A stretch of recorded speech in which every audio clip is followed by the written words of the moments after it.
Hola, hoy en Mercado Global conversamos con Ulrike Brochek. Ella es líder de sustentabilidad de la Fundación Chile.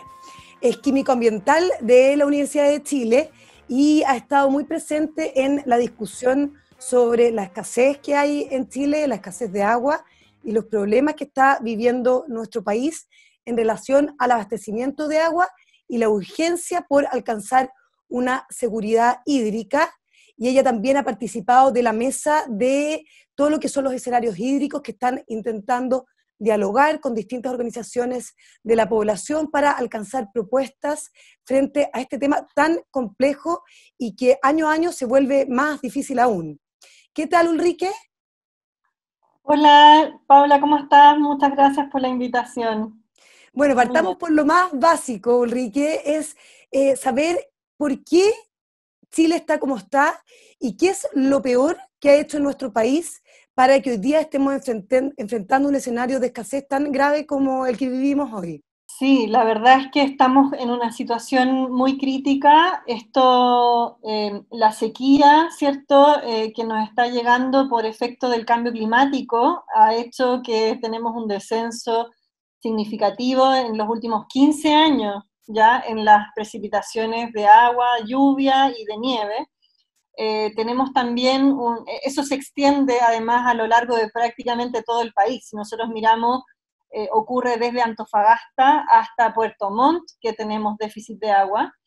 Incluso en las zonas más australes también se ha registrado un descenso en las precipitaciones y también tenemos un aumento de temperatura, ¿ya? Como otro efecto del cambio climático, hay efectivamente un aumento de temperatura y esos dos efectos combinados hacen que teníamos una sequía meteorológica, como le llaman los técnicos, que provoca este fenómeno, ¿cierto?, de baja de precipitaciones, también baja de nieve, ya en Claro. zonas donde antes caía nieve, ahora cae agua, entonces tenemos menos acumulación de Claro. agua durante el año, ¿cierto? Porque el agua corre cada vez que cae.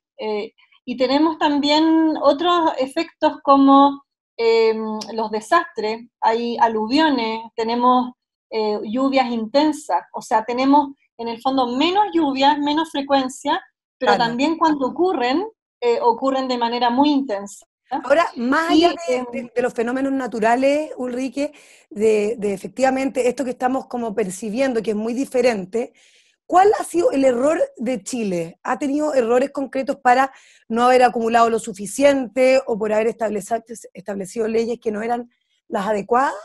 definitivamente, acá lo que pasa es que nosotros tenemos un sistema de gestión de agua, ¿ya? Que ha llegado más a un tope, ¿ya? Tenemos un mercado privado de agua en que se otorgaron derechos de aprovechamiento. eh, Esto se basa desde una ley, que es la ley que nos rige, que es el Código de Aguas, que está Claro. desde el año 80, y a partir de ese momento se empezó a establecer un poco este mercado privado de agua y el Estado fue delegando la función de la gestión, la función de regular este mercado, ¿cierto? Lo usaban los diferentes sectores, incluida la sanitaria, para entregar, ¿cierto? Por ejemplo, agua potable para el consumo humano, los sectores productivos para el desarrollo económico. Sin embargo, lo que ocurrió hacia el año 2000 es que ya esta aparente como abundancia de agua que Claro. tendríamos dejó de existir naturalmente, y también lo que ocurrió es que entregamos derechos de aprovechamiento de agua con mucho desconocimiento e información sobre la disponibilidad real y física de agua que existía. Entonces lo que pasó fue que entregamos más derechos de agua que el agua que físicamente tenemos Claro. disponible. Entonces, producto de eso, tenemos ahora lo que nosotros llamamos una sobreexplotación del recurso porque estamos sacando más agua que la que existe. Ahora, ahí uno lo ve ahora con síntomas importantes como ciertos sectores, ciertos se van ampliando en superficies de riego, por ejemplo, pero ellos están actuando bajo la ley, ¿no? Porque la ley le entregó el derecho de aprovechamiento de agua, pero hubo un sobreotorgamiento. Entonces Perfecto. hay una falla del modelo, Ujú.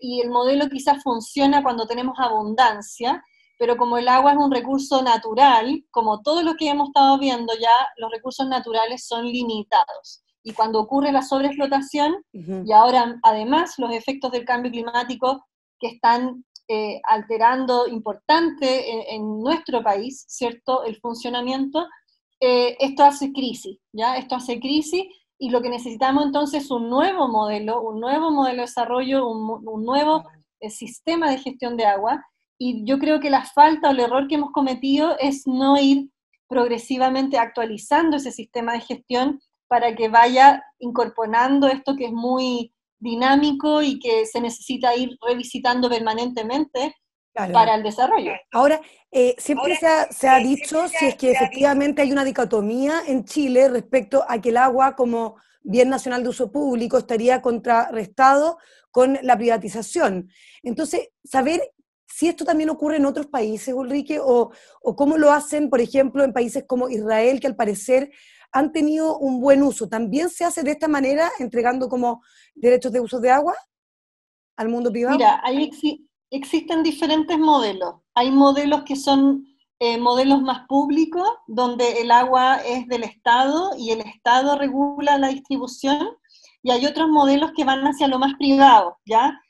Con derechos de aprovechamiento de agua para un mercado, ¿cierto? Entonces, nos encontramos con diferentes modelos, y a nivel latinoamericano también nos encontramos con distintos modelos, y la verdad es que en general siempre igual uno encuentra, independiente del modelo, fallas y problemas, ¿ya? Ahora, el común denominador, de todas maneras, de los países que lo han hecho bien y que han logrado salir de crisis de agua, hay un común denominador, y es un Estado regulador, un Estado que hace las legislaciones adecuadas a tiempo, de manera progresiva, un Estado que da garantías a la prioridad en el uso de las aguas, ¿cierto? Y que va apoyando el desarrollo de soluciones para abordar la falta de agua, o también en algunos casos desastres ocasionados por el exceso de agua. ¿Qué países Entonces, podrías tú como ejemplo, por ejemplo, valga la redundancia? bueno, o sea, uno siempre mira el modelo de Israel, está el modelo de Singapur, pero si nosotros nos vamos a modelos que son más parecidos tal vez al modelo privado nuestro, podemos mirar el modelo de Estados Unidos o el modelo australiano. El modelo australiano es muy interesante porque ellos tenían también un mercado de agua, se vieron enfrentados a una crisis, y ellos lo que hicieron fue ajustar la legislación para dar prioridad de usos. Entonces, como el clima y todo el fenómeno meteorológico es dinámico, ¿cierto? En un mercado de agua eso no puede, eso tiene que ser también Claro. dinámico.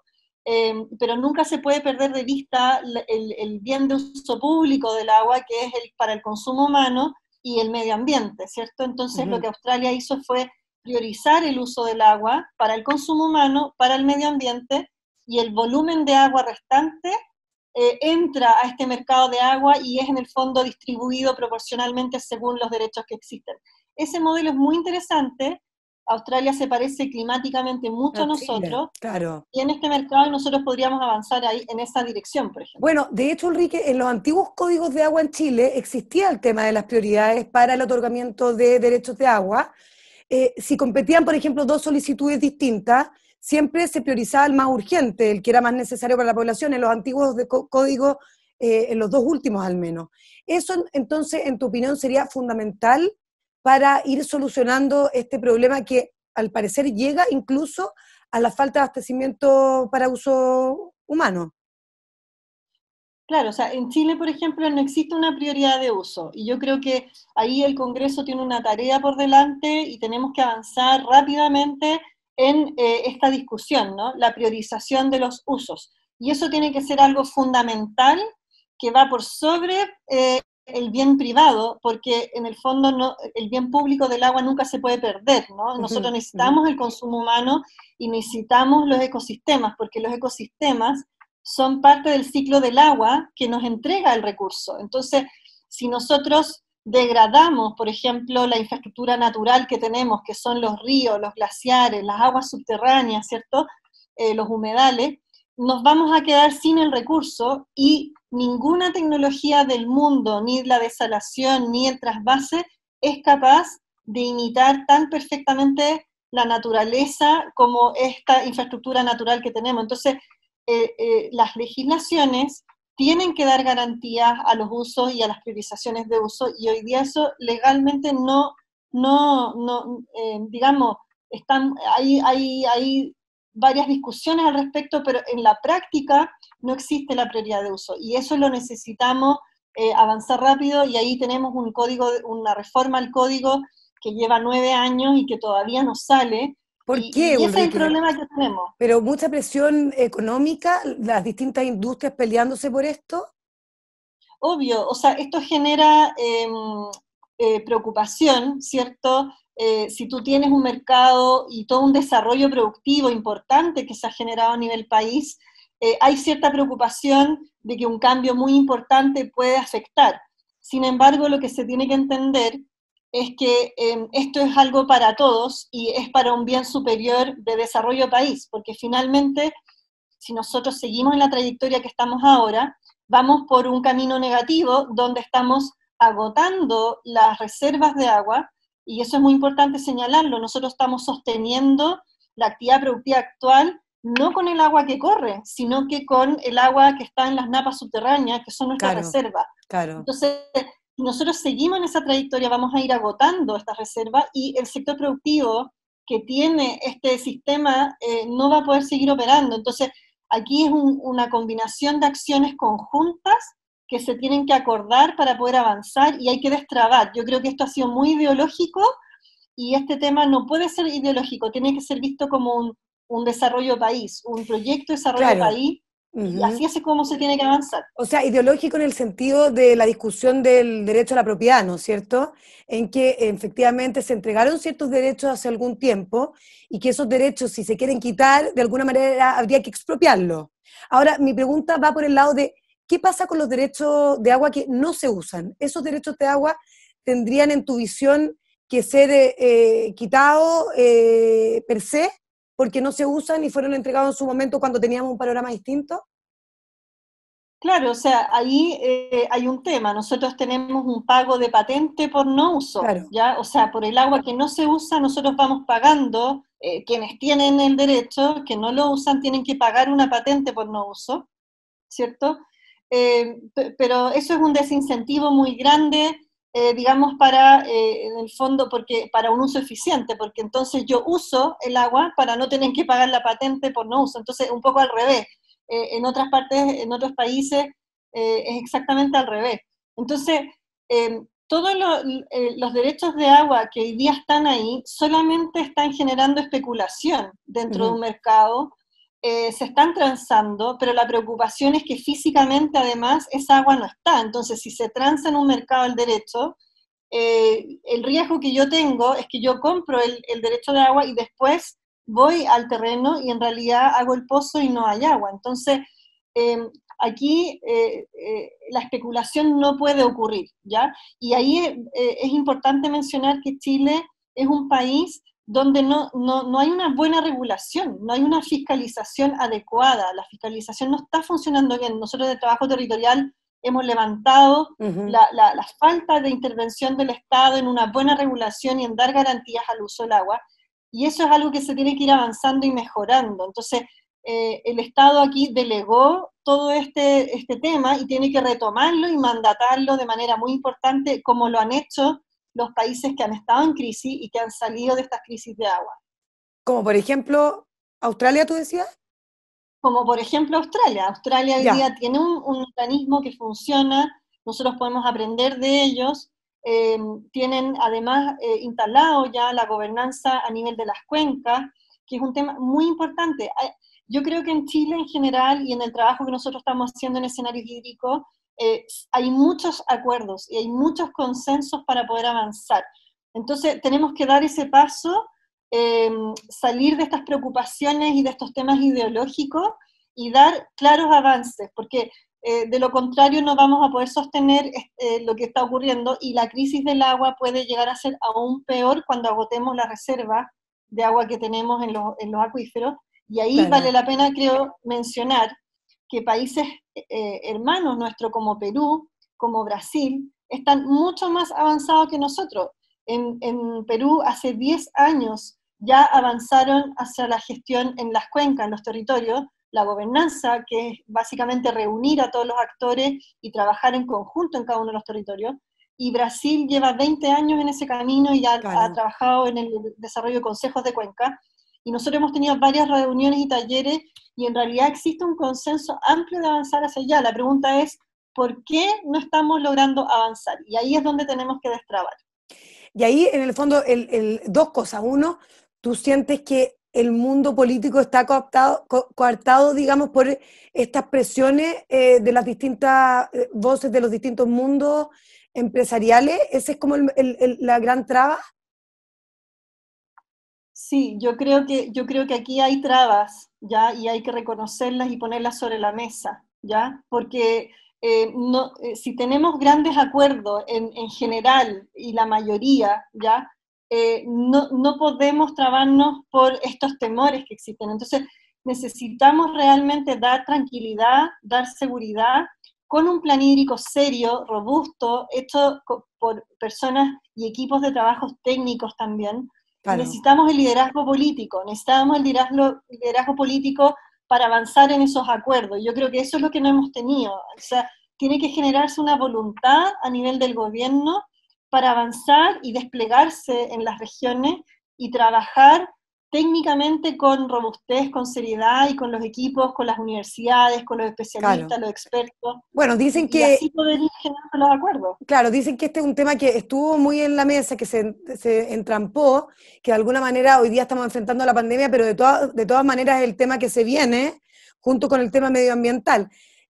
Pero sí me gustaría saber si en todo el trabajo que ustedes han hecho, trabajo territorial, han podido percibir efectivamente que hay un peligro de asegurar el consumo humano en distintas regiones de Chile.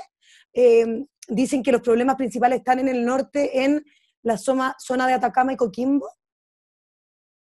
Mira, por el momento lo que hemos visto es que la crisis o esta sequía ha ayudado a la generación de acuerdos Mm, entre particulares para asegurar el consumo humano, ¿ya? Entonces hemos visto algunos casos en algunas cuencas, como por ejemplo el Maipo, en que entre agricultura, empresas sanitarias se han podido poner de acuerdo para entregar agua y asegurar el consumo humano, ¿cierto? Sin embargo, a nivel rural, en los territorios, ya hay muchas comunidades que no tienen agua, ¿ya? Y que se va acrecentando el problema. Yo quisiera decir que esto es algo bastante silencioso, dado que ocurre en las zonas rurales, pero en la medida que no vamos viendo cómo resolvemos este problema en los territorios de manera más global, más sistémica y completa, se va a ir agudizando, vamos agotando esta reserva y al final no vamos a tener ni siquiera agua para transar o para generar estos acuerdos. Entonces, por eso es que necesitamos realmente avanzar en generar acuerdos y ver todas las acciones que podemos hacer. Y aquí tiene que ver con institucionalidad, con gobernanza en los territorios, tiene que ver con ajuste de regulaciones, ¿cierto? Leyes, como el Código de Aguas, por ejemplo, que es algo base que todavía no ha podido salir después de claro. tantos años de discusión, y también la combinación de soluciones, donde tenemos que mirar las soluciones basadas en la naturaleza, que fomentan que el ciclo del agua puede funcionar bien y que están muy emergentes ahora, y también la eficiencia en el uso del agua. Ahí, ¿cómo es tu relación con el mundo empresarial? Porque hay personas que consideran que tú estás en el lado como extremo de la discusión. ¿Cuál es tu visión ahí respecto a las soluciones y planteamientos que presentan en el mundo empresarial frente a este tema?